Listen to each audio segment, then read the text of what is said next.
Je suis professeur à l'université, géomorphologue, au laboratoire UMR LETG, géographie physique environnement. Je développe des recherches autour des aléas en domaine soit littoral, soit continental.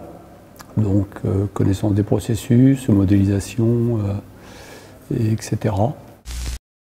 Le projet Ricochet, il s'appuie sur 3 territoires en Normandie.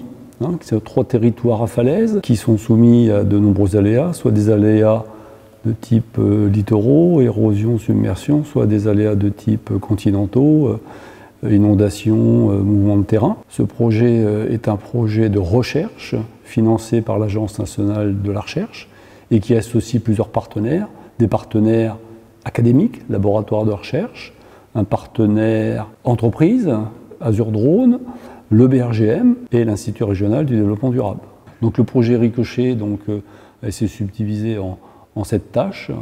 Il va durer 5 années et il se terminer en 2021. Il s'agit de mieux comprendre et mieux définir donc les différents processus en termes d'intensité, en termes d'occurrence spatiale et temporelle, définir également les concomitances, voir quels peuvent être ce qu'on appelle les effets cascades.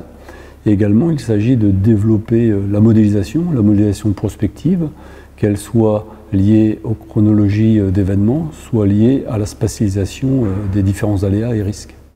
Les enjeux sont également méthodologiques, donc il s'agit de développer des techniques d'abord soit d'auscultation, soit de suivi du milieu naturel, développer de nouveaux capteurs, des outils d'analyse statistique, ou des outils de modélisation. Les enjeux sont d'abord sociétaux parce qu'il s'agit d'accompagner en quelque sorte soit les élus, les services de l'État ou les collectivités locales pour qu'ils puissent appréhender et anticiper l'évolution de ce milieu naturel compte tenu donc des conséquences attendues liées à l'élévation du niveau de la mer, liées à l'agitation plus importante, liées à des abats d'eau qui vont renforcer donc les aléas, des tempêtes plus nombreuses, des inondations plus fortes.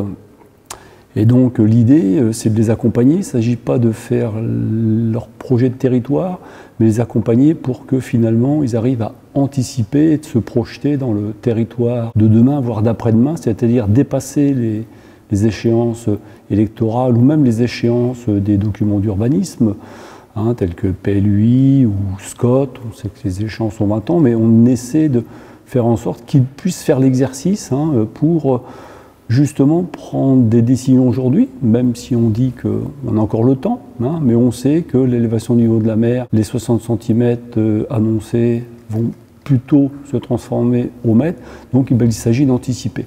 Donc si on attend d'être au pied du mur, ça sera très difficile.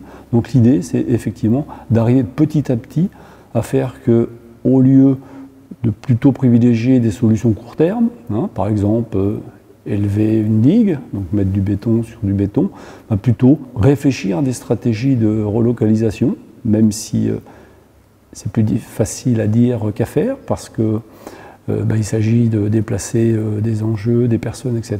Donc c'est un certain coût. Mais l'idée, c'est si on se projette, on doit pouvoir petit à petit hiérarchiser. Donc ça, c'est l'un des enjeux ou le point sur lequel on aimerait pouvoir apporter une contribution.